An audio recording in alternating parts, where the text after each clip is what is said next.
Fala galera, tudo bem com vocês? Eu decidi gravar esse vídeo aqui para falar para vocês da importância do meu novo livro que eu estou lançando em breve, A Revelação Profética do Amor em Cântico dos Cânticos. Esse é o meu segundo livro, em breve vou estar falando para vocês a data do lançamento. Vocês já sabem que eu já lancei um livro, que é A Vida de Jesus no Evangelho de Mateus, tenho disponível ainda algumas cópias. E eu vou fazer uma série de vídeos sobre o livro de Cântico dos Cânticos. E o vídeo de hoje eu queria falar a importância do livro de Cântico dos Cânticos para nós atualmente, né? Em 2021, no século atual, nos dias de hoje. É um livro muito pouco lido. Por que esse livro é tão pouco explorado? Esse livro ele é muito pouco abordado porque a visão que a maioria das pessoas tem é apenas para relacionamento. Porque a história, originalmente falando, se trata sobre um casal, Salomão, o rei, filho de Davi, e a sua mulher amada, Sulamita. Lembrando que Sulamita é a palavra hebraica, que seria, para nós no português, Salomona. Seria mais ou menos isso. Né? Engraçada forma de falar, mas seria o feminino de Salomão. Né? Porque Salomão em hebraico é Shlomo e Sulamita é Shlomit, então é o feminino da palavra Salomão. Não sabemos exatamente o nome dela. Então, ela era uma mulher simples, uma camponesa, e esse relacionamento entre os dois gerou esse livro. Então, ele é pouco abordado pelo fato dele ser um livro que fala de relacionamento entre um casal. Porém, se ele está na Bíblia, se ele está no cânon sagrado das Escrituras, se o Espírito Santo inspirou o autor Salomão para colocar o livro para ser inserido futuramente na Bíblia e nós termos ele hoje em mãos, é porque tem algo da parte do Espírito Santo para nos ensinar. Qual é? Primeiro, eu entendo que esse livro tem que ser visto, analisado, estudado, meditado, né, revelado com a visão alegórica. O que é uma alegoria? Você avaliar um texto e por trás do texto você procurar a revelação espiritual e o significado dos símbolos espirituais daquele texto. Então eu abordo isso, a visão alegórica do texto, não a visão literal de um casal. E quando eu comecei a estudar em 2016, são 5 anos estudando, né, esse assunto, esse livro, eu não trato nada de questões de casais. Falo alguma coisinha, porque é inevitável não entrarmos nesse assunto, mas eu abordo muito a questão igreja, como a noiva Sulamita, e Jesus como noivo Salomão. É uma alegoria, ou seja, o que está por trás do texto, na verdade, está falando de nós, os filhos de Deus, o corpo de Cristo, a igreja, o quanto nós precisamos do noivo Jesus e o quanto Jesus anseia por nós. E essa alegoria, essa comparação que eu trabalho em cima desse livro. E ao decorrer, né, desses 5 anos, eu percebia ao longo das escrituras aquilo que o autor da carta aos Hebreus fala, que as coisas que estão no Antigo Testamento são sombras de coisas que são reveladas no Novo Testamento. E algumas coisas do Novo Testamento são explícitas, claras. O quê? Sobre esse assunto noiva e noivo. Então nós temos, e eu quero falar aqui hoje, alguns tipos de noivas no Antigo Testamento. Por exemplo, em Gênesis nós encontramos Adão, representando uma noiva do Senhor. E ali no relacionamento de Adão com o seu Senhor, com Deus, nós vemos aquilo que é dito no livro de Cântico dos Cânticos, chamado de corte, né? O que para nós hoje seria a palavra namoro.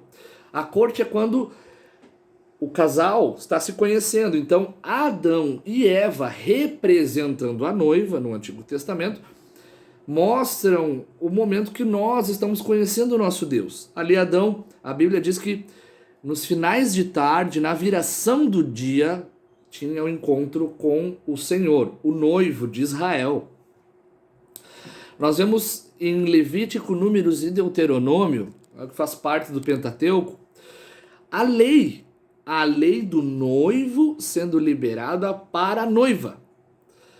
E isso é muito importante porque Paulo ele fala na carta aos Coríntios que um texto cultural, obviamente, né, que as mulheres deveriam aprender em casa com seus maridos. Claro, o mundo globalizou, algumas coisas mudaram. Isso fica para um outro assunto, para um outro momento. Eu não quero entrar nesse ponto. Mas é importante entender que para aquela época a mulher ela tinha o costume de aprender em casa com o seu marido. Era um costume muito maior dos homens frequentar a sinagoga, frequentar o templo e aprender no templo em casa, ensinar suas esposas. Graças a Deus as mulheres foram ganhando espaço e hoje o Espírito Santo é derramado sobre toda a carne, homem, mulher, criança, jovem, adulto, idoso, e glória a Deus por isso. Mas a lei liberada para os sacerdotes levíticos era a lei da noiva recebendo a instrução do noivo. Era o noivo ministrando o coração da sua noiva. Nós vemos dentro dos livros dos livros históricos, como Josué, Ruth, vou citar o exemplo de Ruth aqui. Ruth representa a noiva humilde. Uma noiva que Jesus virá buscar, uma noiva com um coração humilde. Me lembra muito da parábola do noivo Jesus, dizendo que 2 homens oravam, um publicano e um fariseu, e o fariseu batia no peito e falava, o fariseu orava dizendo, eu jejuo tantas vezes por semana e eu não sou como esse pobre pecador aqui do meu lado. E a Bíblia diz que o publicano batia no peito, colocava a cara no chão e orava dizendo, sou pecador, tem misericórdia da minha vida. Né? E ali diz que Jesus fez uma pergunta, né? Quem desses 2 voltou bem para casa? Né? Jesus mostrando o desejo dele de um coração quebrantado e humilde, simples, contrito na presença dele. E Ruth representa a noiva humilde no Antigo Testamento. Nós vemos em Esther uma noiva intercessora, uma noiva que orou pelo seu povo e pediu para Mardoqueu ou Mordecai, dependendo da tradução, para intercederem através do jejum, da oração, clamarem para que ela entrasse na presença do rei. E tem um significado profundamente espiritual, importante para nós, a noiva que entra em intercessão na presença do rei. Nós entramos na presença do rei de algumas formas, em louvor, em jejum, em estudo da palavra, em oração. Uma das formas principais para entrar na presença do rei, e ali ela entrou fisicamente na presença do rei, é a intercessão. Nós vemos, nos livros proféticos, no livro dos profetas, maiores e menores, uma descrição mais voltada para o noivo. Também temos descrições para a noiva. A exemplo de Isaías, que do capítulo 51 para frente ele escreve uma parte sobre o noivo, e mais para o final do seu livro, do capítulo 60 para frente, a glória da noiva, a Nova Jerusalém. Mas os livros proféticos eles focam muito na pessoa do noivo. E nós vemos nos livros proféticos um noivo sofredor, descrito por Isaías, o servo sofredor, que sofre pela sua noiva, um noivo trabalhador, um noivo servo trabalhador, um noivo que trabalha pela sua noiva. Nós vemos um noivo remissor, também representado no livro de Ruth. Nós vemos um noivo restaurador, que restaura, a exemplo de Oséias, que restaurou a sua noiva e a perdoou do seu pecado. Né? Ali representa Oséias como noivo e Gomer como a noiva. Também a representação de Cristo e a igreja, e a restauração da igreja, o corpo dele. E nós vemos também o noivo íntimo. O noivo que fala, por exemplo, através das palavras de Jeremias, né, que se vocês se achegarem a mim, me achegarei a vós. Se me buscarem de todo o coração, eu me deixarei ser achado por vós. Isso é uma sombra do noivo e da noiva no Antigo Testamento, mas nós temos no Novo Testamento, né, na Nova Aliança, a revelação do noivo. E o noivo explicando o que ele deseja da noiva e também algumas tipificações e exemplos de pessoas que representam a noiva. Vamos lá. A primeira é João Batista. João Batista representa a chegada do noivo. Ele anuncia a vinda do noivo. E numa festa de casamento, né, nós recebemos o famoso convite de casamento, que é o anúncio da vinda do noivo. João Batista fez isso. Nós vemos Pedro, o evangelista, em Atos dos Apóstolos, depois da descida do Espírito Santo, o capacitou, tirou o medo do coração de Pedro, e Pedro agora começa a pregar ousadamente, cheio do Espírito Santo. Pedro anuncia o evangelho de Jesus Cristo na casa de Cornélio, e ali o Espírito Santo vem para os gentios, ou seja, aqueles que não têm sangue judeu, e abre para o mundo inteiro. Deus dá aquela visão do lençol, né, ou melhor, do vaso em forma de lençol nas quatro pontas e os animais, representando pessoas de todos os povos. E ali Pedro representa a noiva que tem nos seus pés a sandália do evangelho que vai às nações.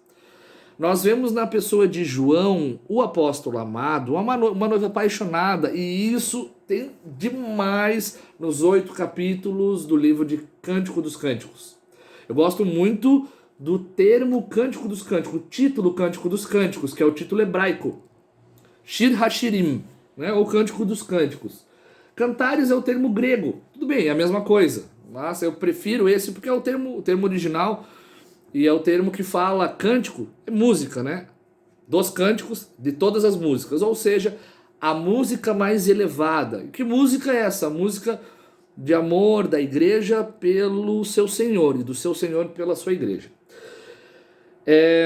Nós temos também Maria, irmã de Lázaro e de Marta, ali uma noiva que estava nos pés do noivo, uma noiva quebrantada, uma noiva extravagante, uma noiva adoradora, uma noiva que não estava muito se importando com a opinião dos outros em relação à sua adoração. Ela queria prestar sua adoração a todo custo. Nós vemos a sua irmã Marta também representando um tipo de noiva, que é uma noiva trabalhadora. Muitas vezes nós lemos esse texto, que está no Evangelho de João, e nós falamos, poxa, Marta trabalhou e deveria estar aos pés. O trabalho ele é muito importante, senão o Senhor não teria falado. Olha, os campos estão brancos, orem para que venham os ceifeiros.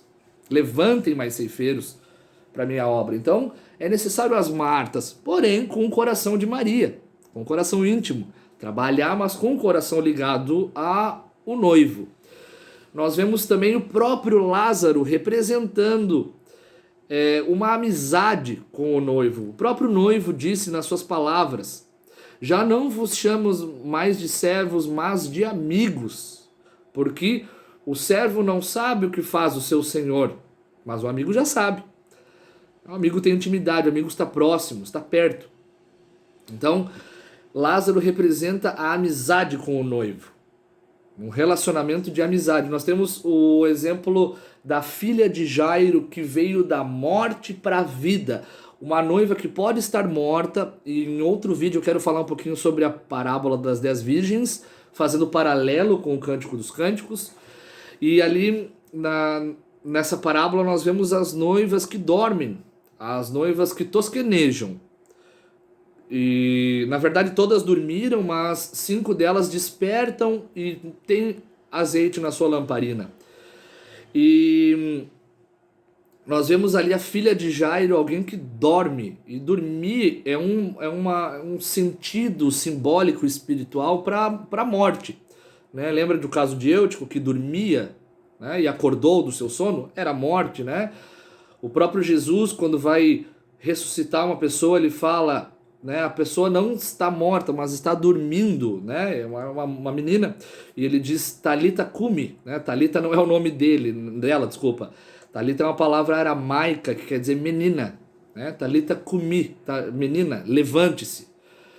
E ali a filha de Jairo, ela representa então a noiva que pode estar dormindo, mas pela palavra e pelo Espírito do Senhor ela pode voltar à vida.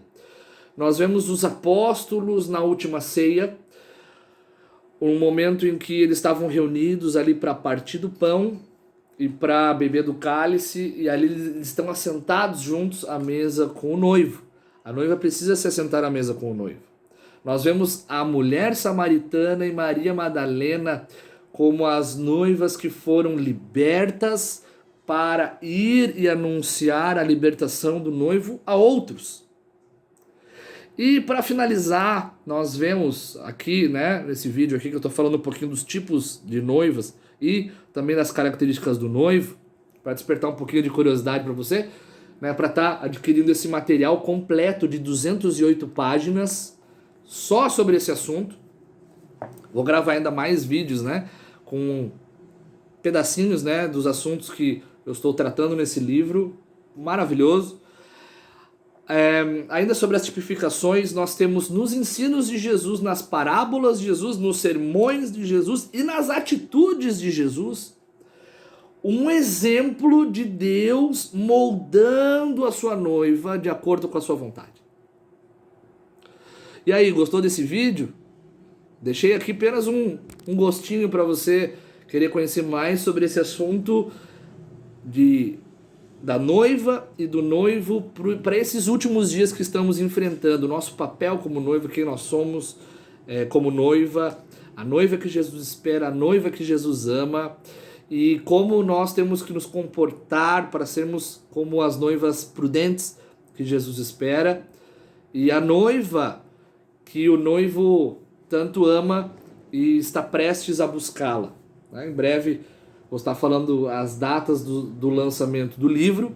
Esse aqui é apenas um exemplar. Hoje, no dia de hoje, segunda-feira, dia 29 de março, começou a produção mesmo do livro para valer.